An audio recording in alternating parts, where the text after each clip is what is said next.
Hi everyone, in this video let's see how to activate Excel add-in. Here I am taking the example of data analysis toolpack that is used to perform different statistical analysis in Excel.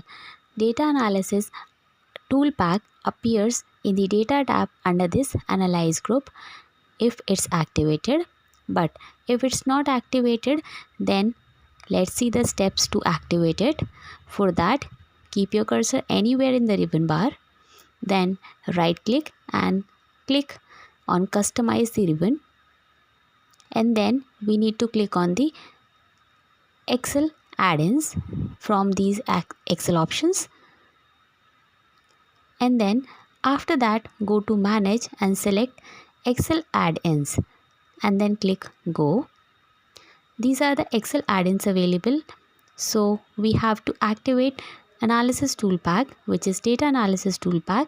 So click on the checkbox of analysis toolpack and then click OK.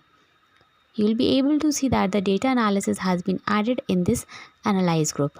So this is how any Excel add-in can be activated or installed. Thank you so much for watching.